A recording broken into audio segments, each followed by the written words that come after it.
how to use the pencil tool with the blend tool in Illustrator. I'm using CC 220. You could use 219, 218, etc.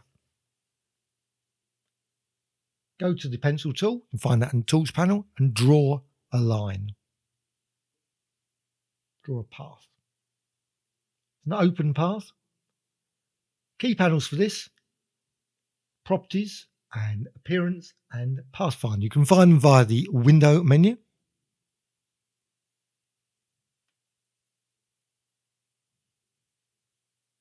And you can use the stroke via the Properties as well as the Appearance panel in 220.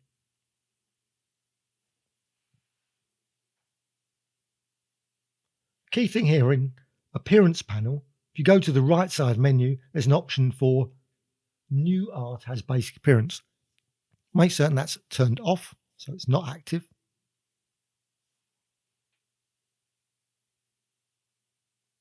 Now you can set a stroke.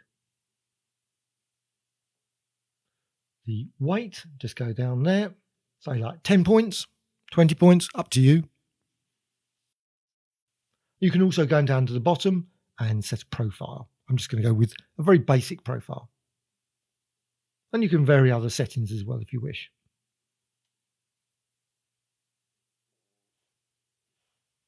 You can also change the colour. I'm going to go with black in this, but you can change it to red, green, blue, whatever. And of course you can create some very nice blends between, say, like red and blue, red and green, etc.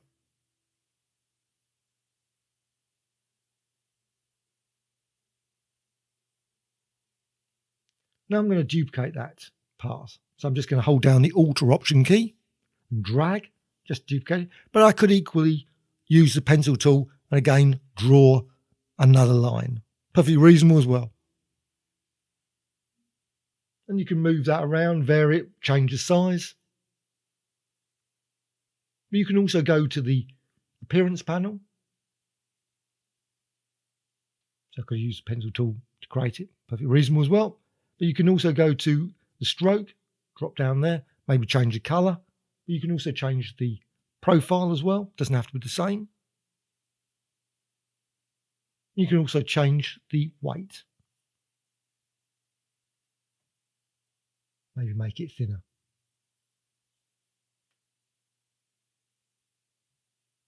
I'll say go with different colours as well.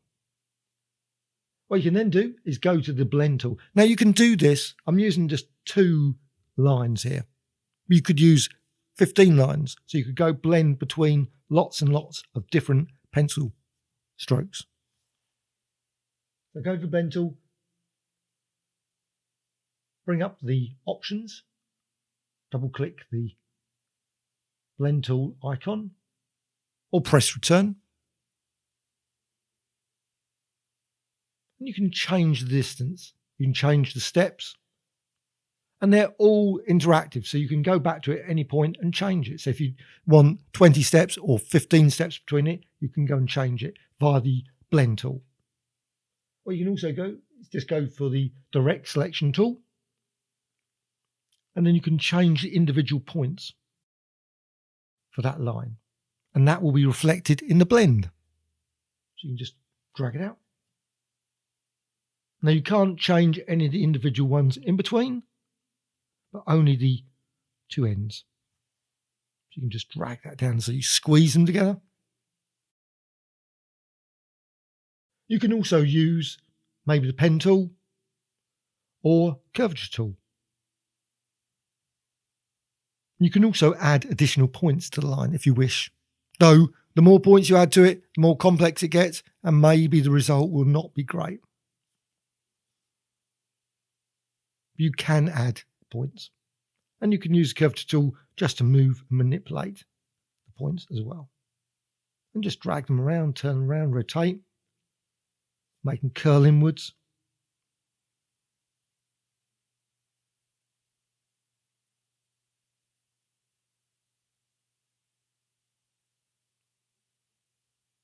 And so on and so on. So you can create a variety of different blends. Just drag that down a bit so you can see it a bit better. It's crunched up against the top of the screen.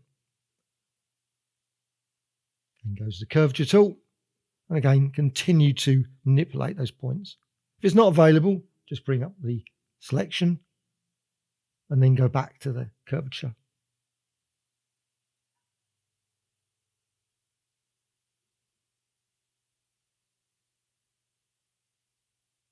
Select that individual point and then you can just manipulate it. Obviously, if you go to the direct selection tool and it selects the whole lot. So what you want is just to select the individual point.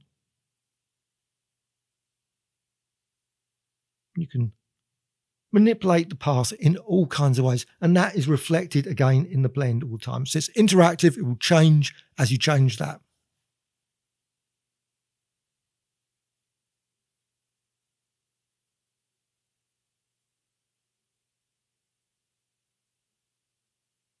And you can go to the other one as well. Don't have to just use one. Obviously, I've been manipulating the pencil stroke from one side, but you can go and select the other as well. You can also, if you want to, double click again on the blend tool and change the number of steps. Maybe make it 10, so you get a bit more of a gap between them. Or go the other way, go to 30.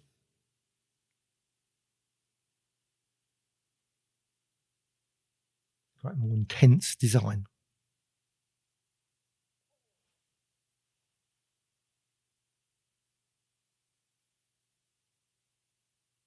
Now what you can do, you can go to the object menu and expand appearance. But the result is sometimes not particularly great, especially when you've got a design like that. So it's probably best to keep it like that. Keep it live.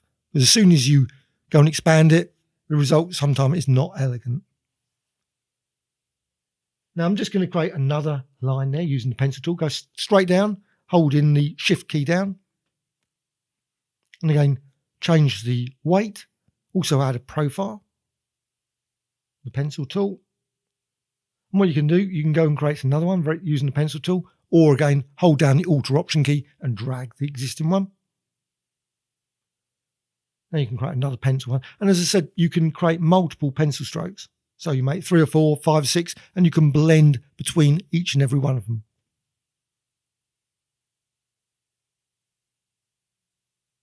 And you can resize it. And what you can do, you can go to the, again, over to the blend tool and blend between them.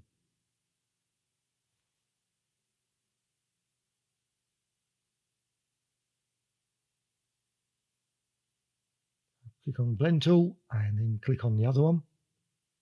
And then you can see the nice blend between them. You can change interactively again, bring up the options, just press return, bring up 15, change it to 15, the steps, or maybe 30. Or 10.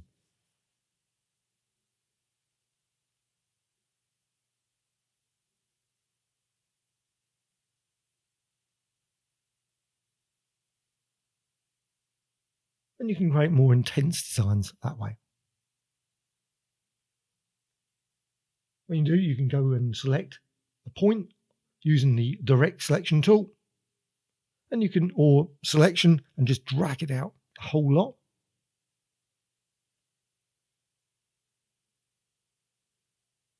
You can also go to the width tool and you can change the width of those. So instead of just using what you've got with the profile, what you can do, you can hover over the line and you can use the width tool to manipulate the width or the weight. Confusing, it's called weight one place and width another place. You can manipulate that. Now, expanding that out sometimes will result in a bit of a mess, sometimes not. So I don't always use that. But you can do it if you want to create some interesting designs. And so you can also combine that with the curvature tool and just extend the path as well. Or you can also go to Object Menu and expand appearance. And then once you've done that, you can also go to Object Menu and expand the whole thing. Press return there. So now the whole path is no longer a stroke.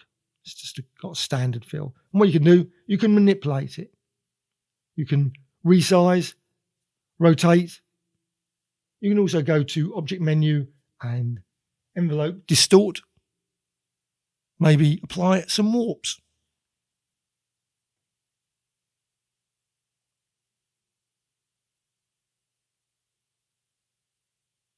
And you can obviously vary the settings for the warp. And you apply different warp types, styles.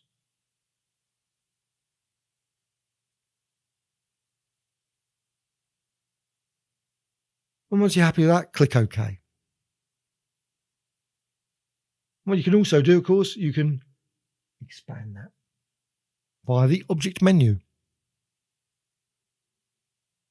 So those set of designs now can be duplicated themselves. You can also rotate them, transform them. So hold down the Alt or Option key and drag, and you can duplicate that. You can see you get a nice clashing design there. You can also rotate that, combine it in different ways using the Pathfinder.